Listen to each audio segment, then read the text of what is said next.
The League of Women Voters of Greenwich hosted a First Selectmen debate Wednesday night between incumbent First Selectman Peter Tessie, Democratic candidate Elizabeth Crumich, and unaffiliated candidate Jim Riley. The candidates discussed several issues such as cutting the debt cap. I'm for cutting back on all expenses. I'm for seeing new and small projects that bring in revenue. Things that are normally thrown away or wasted can actually be worth money. We have to stop wasting taxpayer money by using short-term bonds to finance long-term projects.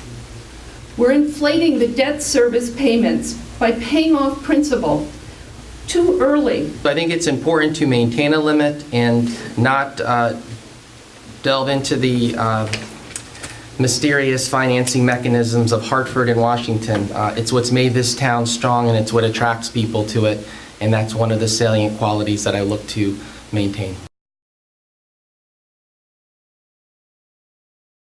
I think there's a bigger issue here, and that is, how do we respond when there really is a crisis in this community? And how do we communicate amongst the various parties that come to bear when we have a problem, a serious problem, like a Hurricane Sandy? And it's something that I think will help reconcile and place under one aegis all of the concerns that we have as citizens. It will provide accountability, because we'll know the time in which service requests come in. We'll be able to track the period of time it takes to execute and resolve them, and we'll be able to aggregate these responses on an annual basis to know where perhaps more resources should be allocated. You could also, especially for town employees, you can increase the morale through special programs.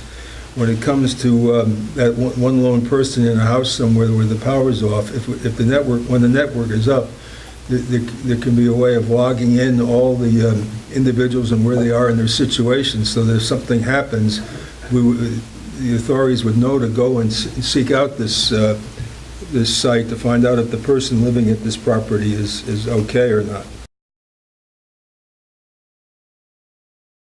One of the things that I have done working with a volunteer economic advisory committee born from the Chamber of Commerce is to sit down with them and understand what is it that they're finding to be the impediments. What are the impediments? How can we break through them? And how could we make it more expeditious for them to get the necessary approvals that they need to grow their business or relocate their business? It is something that is important to the economic vitality of our town. I certainly also like to support cultural and social events, and businesses work with us in tandem to do that. Greenwich Avenue is a wonderful venue for it, and I'm proud to have supported the revitalization of the Greenwich Common. Business friendly, what kind of business are we talking about? We want business in town that will complement the town and the way the town is. And the tighter the regs, as long as they're fair, the tighter the regs, the better, as long as they're fair. We need to look at the relationship between Town Hall and the people that are bringing their business to our community, because it's in that relationship.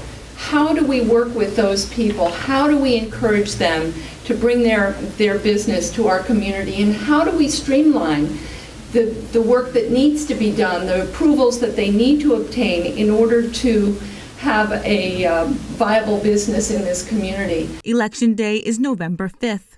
In Greenwich, Kwegyirba Croffie, itsrelevant.com.